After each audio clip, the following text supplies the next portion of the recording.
Do you ever think about all the things you've accomplished in your life so far? I mean, the goals that you set for yourself, and then you went out there and you made them happen. You achieved a particular thing or outcome, and even though it may have been difficult at one time, or maybe you didn't even believe you could make it happen at all, we've all had desires for something we wanted to acquire, achieve, or become. We set a plan in motion, and over a period of time, we arrived at the outcome we intentionally strived for from the moment we conceived that goal to the moment it became reality. When someone decides to become pre-law, for example, they set their plan in motion and they begin engaging in courses and activities that gain them the highest probability of acceptance to law school. For someone pursuing pre-education or pre-nursing, these individuals have made a decision to begin traveling down the path to become either a teacher or a nurse. The pre in each one of these descriptors indicates something. It represents a declaration that there's something at which you've chosen to take aim, and come hell or high water, you're going to reach that goal because you've made the decision to drive with intention in the direction of the outcome or target you've chosen to strive for.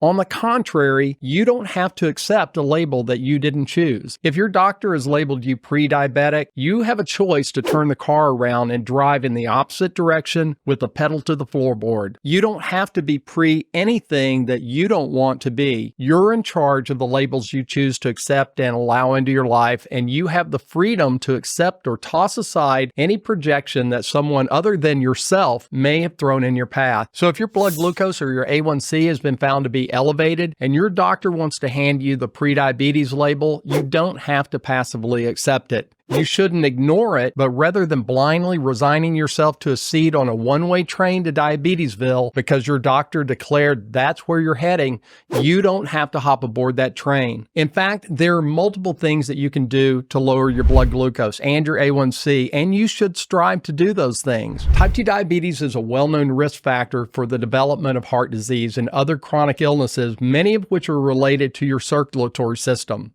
In this 2018 article in Circulation Research, the authors evaluated data relating to diabetes and cardiovascular disease with an emphasis on the aging population. And in this article, they noted that diabetes often promotes detrimental changes to the vessels that carry blood to all the organs of the body, and that these changes to the vessels are unlikely to be reversed simply by our efforts to lower blood glucose after a diabetes diagnosis has already been confirmed. So what does that mean? Well, it means that we've got to be proactive in turning the car around and heading in the opposite direction. If your doctor's handed you the prediabetes label, it generally means that they're worried about you and they sincerely want you to make some changes, and they probably want you to make those changes sooner than later. So I want you to start considering some ways that you can begin to take control of your health and things you can do to be proactive. If you've been diagnosed as pre-diabetic or told that your A1C is elevated, then the likelihood of lab work or a finger stick once every few months or once a year for that matter, showing you and your doctor an accurate picture of what your blood glucose levels are doing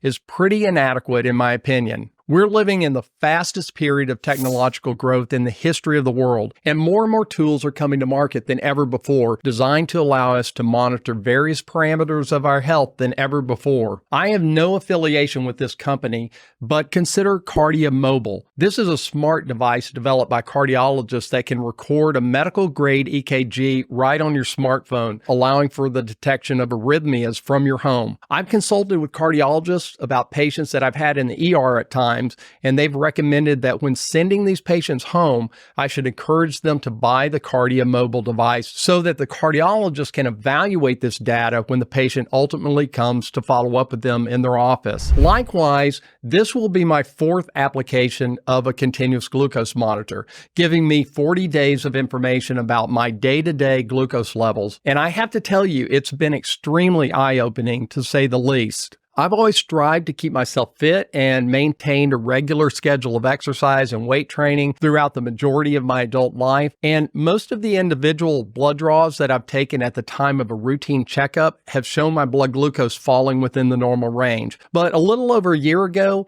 I had a fasting blood glucose come back at 113, and the new doctor I was seeing for the first time labeled me as pre-diabetic. And if you've watched this video here, you might be able to guess that I wasn't very enthusiastic about receiving that new label so quickly. But in reality, that single elevated blood glucose of 113 only represented a single moment in time out of a 365-day year with absolutely no indication of what was happening on a minute-by-minute or day-to-day basis. In fact, after applying the initial continuous glucose monitor, my very first reading from the device without fasting, and even after a couple of cups of coffee, was only 87 and well within the normal blood glucose range. But that doesn't tell the whole story either. Any guess what my blood glucose looks like as I'm getting ready to drive to work for a 12-hour ER shift? Well, interestingly enough, even if my blood glucose has been normal as I sleep throughout the night, it begins to rise as I begin heading to the ER, and it often doesn't come down until I'm back home at night. And even though I eat very low carb, whether I'm in the ER or not,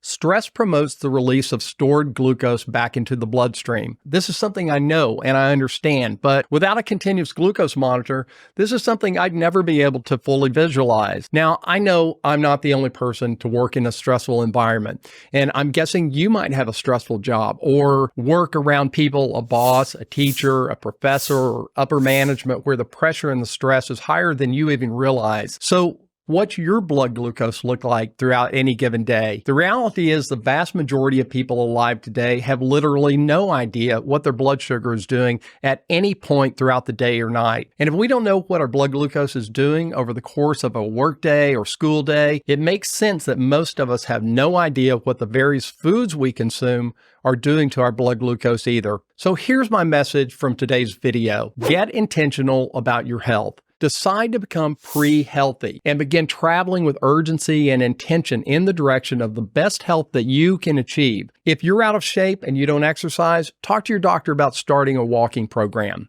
If you've got issues with your knees or your hips, maybe swimming is more up your alley, but take a serious look at the shape your body is in and commit to doing something to improve it. Most people have no idea what their blood pressure looks like, but there are a lot of inexpensive home blood pressure devices on the market that won't break the bank, which can give you an idea of whether your blood pressure is high or not. These are important parameters of your health and worth knowing what they look like. The technology available to us today has made it easier than ever to evaluate multiple parameters associated with where your health stands right now. I'm not encouraging you to become your own doctor, but to take responsibility for your own health and interact with your doctor to create a plan to get you to a healthier place and keep you there as long as possible once you achieve better health.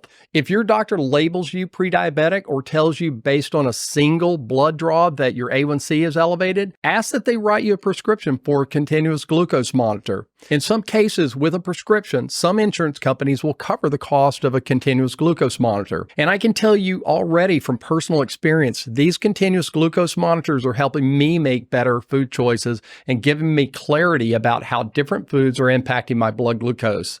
Talk to your doctor about your blood pressure and get a home blood pressure monitor so that you can record what's going on and interact with your doctor based on the readings that you're seeing at home. If you know you're eating poorly, fix that. Make it a priority to eat the best food that you can possibly afford. We're surrounded by too many manufactured, processed, unhealthy food products that call to us every single day because, let's face it, they taste good. But if you're not eating intentionally, it's going to be easier for you to gain weight and more difficult to improve your blood glucose. Set a 90-day goal to lose some weight, to lower your A1C, improve your blood glucose, your blood pressure, and begin to get healthier in the most intentional ways possible. Explore the technology that's available to all of us for the very first time in history and look into the options that hold the most promise where optimizing your health is concerned. Depending on your particular situation, medication may be part of that equation, but make those decisions in conjunction with your doctor. He or she wants you to get healthier and to achieve the goals you set for yourself. If you smoke, make the decision that you're finally going to quit.